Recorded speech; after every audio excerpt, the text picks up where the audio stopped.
Hello there. Petite Padawan et petit Sith, sans oublier les grands Jedi, comment allez-vous?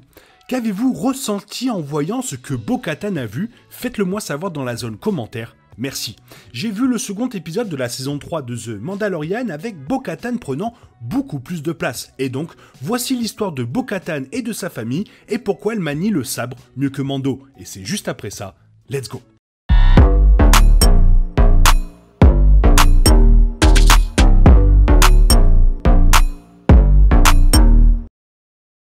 L'épisode 2 de cette nouvelle saison donne à Bo-Katan Kryze un rôle beaucoup plus important que dans le premier épisode, le personnage mentionnant même son histoire dans le cadre de la famille royale de Mandalore. Après la scène courte mais douce qui a mis fin à l'épisode 1, Bo-Katan a eu un impact plus significatif sur l'intrigue en cours de la série. L'épisode 2 reprend là où son prédécesseur s'était arrêté, avec Din Djarin et Grogu se rendant à Mandalore pour restaurer le statut du premier en tant qu'enfant de la garde. Cependant, après que Din ait été capturé par un habitant cybernétique des mines de Mandalore, Grogu cherche l'aide auprès de Bo-Katan, et Bo-Katan et Grogu sauvent ensuite le Mandalorien, bien plus propulsé par l'intrigue, intitulé à juste titre Chapitre 18, les mines de Mandalore. Vers la fin de l'épisode, Bo-Katan offre un aperçu de son éducation royale dans le cadre de la maison Kryze, un clan qui remonte à l'ère préquelle de Star Wars. Bien que les origines de la maison Kryze soient inconnues, de nombreux autres projets de la franchise Star Wars discutent de l'histoire de la maison royale de Mandalore. La maison Kryze a été introduite pour la première fois dans Star Wars The Clone Wars, saison 2, épisode 2, intitulé The Mandalore Plot. L'épisode était centré sur le dirigeant de la maison Kryze, Satine, faisant appel à Obi-Wan Kenobi après avoir appris un complot visant à renverser la famille royale mandalorienne par le clan Vizsla. Ce complot a provoqué beaucoup de turbulences dans l'état du leadership de Mandalore tout au long de la guerre des clones, qui a changé de main en main à plusieurs reprises. Vizsla et la Death Watch ont finalement réussi à renverser la maison Kryze avec l'aide de Dark Maul et du Shadow Collective. En fin de compte, le contrôle de Mandalore est tombé à Maul lui-même avant qu'il ne soit libéré par Ahsoka Tano et Bo-Katan Kryze à la fin de la guerre des clones. La maison Kryze a ensuite repris le leadership de Mandalore, mais ils ont été rapidement renversés par l'Empire. Tous ces événements sont racontés dans Star Wars The Clone Wars et Star Wars Rebels qui présentent plusieurs membres clés de la famille Kryze. Le père de Bo-Katan était le chef du clan Kryze pendant les grandes guerres de clans et mort au combat. La sœur de Bo-Katan, Satine, est devenue la chef de Mandalore. Pacifiste, elle a abandonné les anciennes voies. Cela a conduit à de nombreux conflits entre Satine et Bo-Katan pendant la guerre des clones. Bo-Katan se rangeant du côté des traditionalistes qui voulaient renverser Satine et un nouveau gouvernement mandalorien. Bo-Katan et Satine avaient peut-être une divergence d'opinion, mais elle tenait toujours à sa sœur et ne lui souhaitait aucun mal, même si elle croyait qu'elle devait être la dirigeante de Mandalore à la place de sa sœur.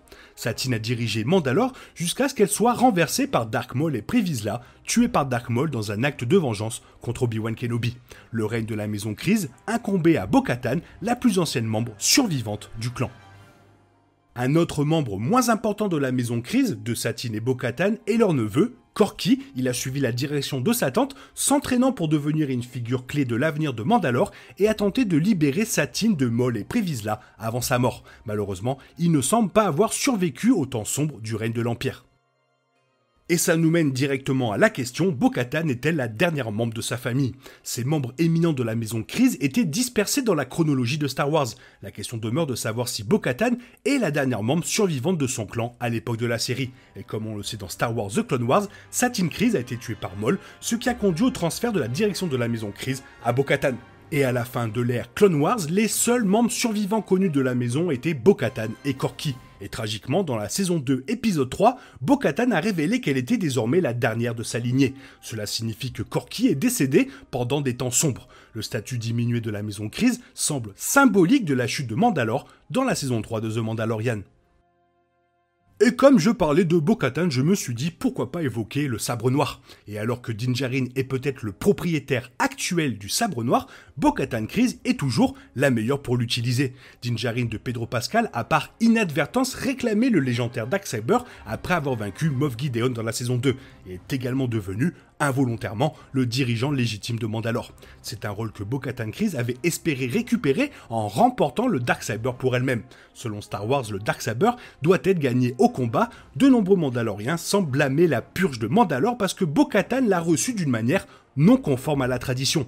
Elle ne veut pas répéter cette erreur et a donc perdu tout ce qu'elle désirait. Pourtant, Bo-Katan est la meilleure porteuse. Dans l'épisode 2, Din a du mal à utiliser le Darksaber contre les pillards alamites. Bo-Katan utilise plus tard le Darksaber contre un effrayant charognard cyborg crustacé et elle n'a aucun mal à manier la lame et à tuer l'ennemi. L'épisode rend le contraste plus que visible et c'est flagrant. Alors, pourquoi Din ne peut pas utiliser ce sabre? Ce n'est pas la première fois que Din Djarin a du mal à manier le Darksaber. Les mêmes problèmes sont visibles dans l'épisode 5 du livre de Boba Fett, et l'armurier a expliqué que ce sabre laser inhabituel exige que son porteur soit concentré dans son esprit et son corps. Ils ont besoin d'un focus singulier, c'est pourquoi Moff Gideon a pu l'utiliser facilement, il se consacre à la restauration de l'Empire à travers la galaxie.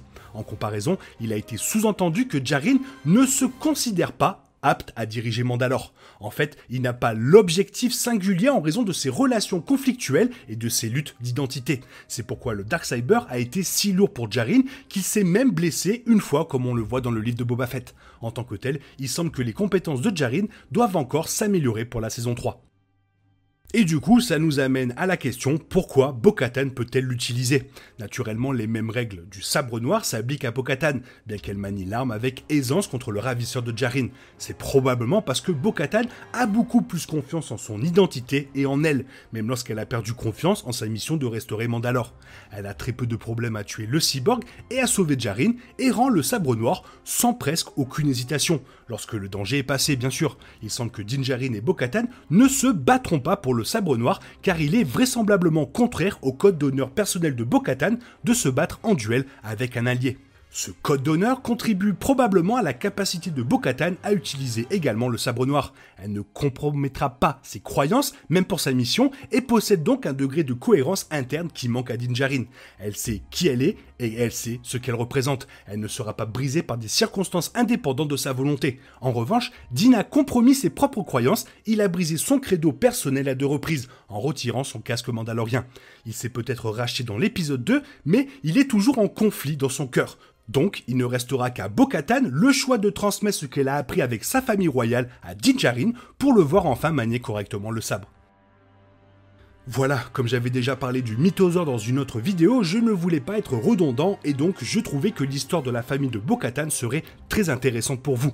Toi, qu'est-ce que tu en penses? Fais-moi part de ton avis dans la zone commentaire, et maintenant il est temps pour toi de reprendre le cours normal de ta vie, et on se retrouve demain pour une nouvelle vidéo. Bisous bisous, bye bye.